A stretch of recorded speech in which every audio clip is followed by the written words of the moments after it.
one vehicle that the crane just came right on top of it.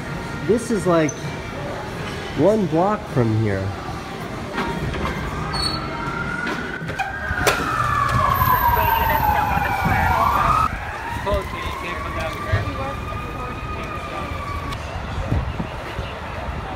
Holy smokes.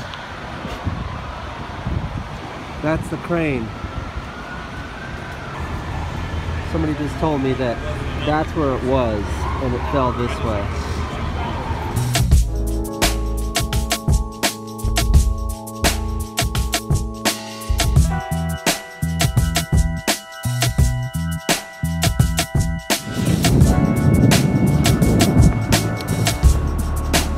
When I was up here last week shooting my drone recovery video, I got this shot of the building where the crane was with the crane on it just by chance.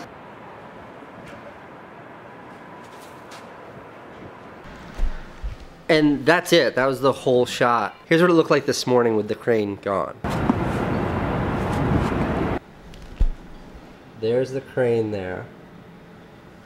Super insanely scary stuff. Bad stuff happens all the time in this city, but this was 2 blocks from my house.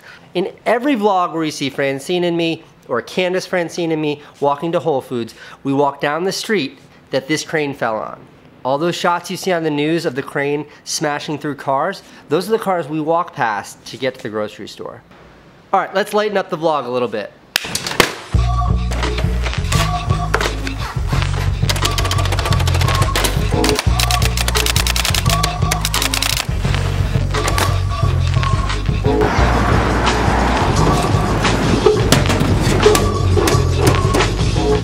I haven't done mail time in a while, and this isn't a normal mail time.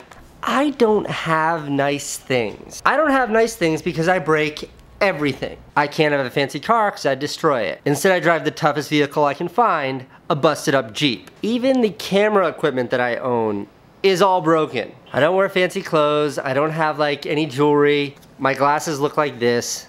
The one exception to this is the fact that I wear like this ridiculous Rolex. Let me explain the Rolex. My in-laws, that is Candace's parents, got it for me as a wedding present. Very generous of them. And I literally remember opening the box like 2 days before the wedding day and thinking to myself, this is the nicest thing I've ever seen. I can never wear this. And Candace came to me and she's like, you're gonna offend my parents. And I was just like, look, I will just destroy it. This is my watch. A watch that's literally sold to people because it's unbreakable. A white plastic watch. Fast forward like 3 months later, 3.5 months later, 3 months and a year later, fast forward some amount of time to my birthday, and Candace gets for me a rubber, like G-Shock-esque band, so it doesn't bounce, it doesn't jingle, like I really can't break a rubber band. And all of a sudden, what was once way too precious for me becomes a fairly practical wristwatch. And the guy who owns the watch band company got in touch with me because he saw it in the vlog, and he was like, I love that you're wearing it, and I was like, I need it in white. I want it to look like this. I want it to be all dirty and up looking and gross. Then today, this shows up in the mail. Custom made white strap from Everest.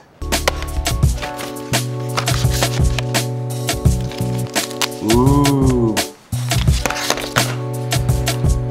I just want to say it'll be nothing shy of a miracle if I can install this without breaking my watch.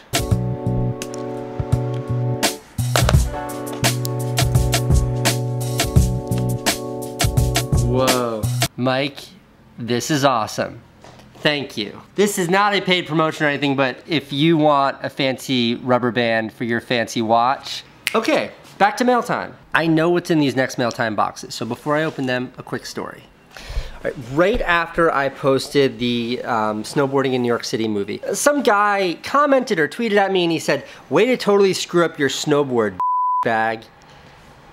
That bothered me for so many reasons. The main reason was that, like, yes, it did screw up my snowboard, which I loved. It didn't wreck it. Snowboarding through the streets of Manhattan during the biggest blizzard in history is a once-in-a-lifetime opportunity.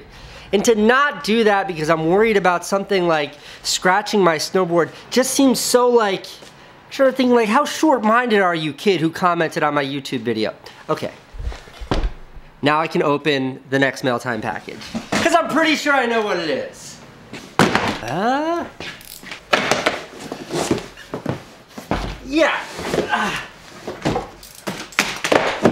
The company that made the snowboard that I was on in the video, the company's called Libtech.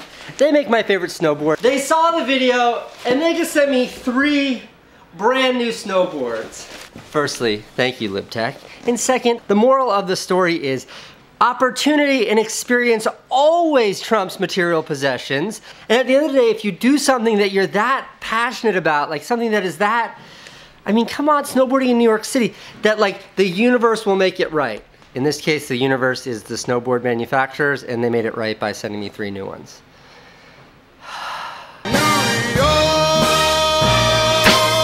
They sent me another box too.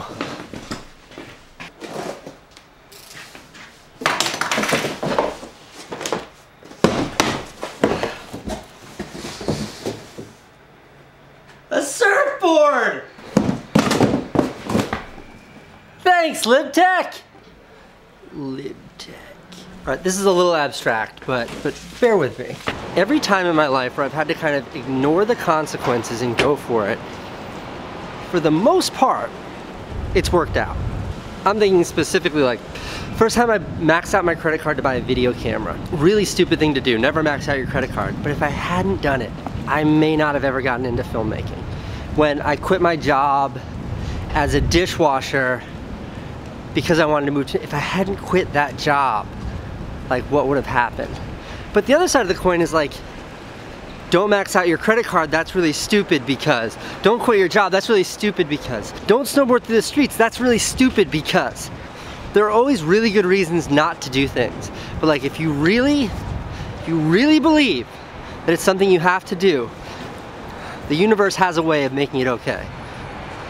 I'm not still talking about the snowboards, by the way, that's crazy.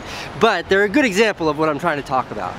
Also, Libtech, I love all the gear, but like, I don't really wear hats like this. My head's too big.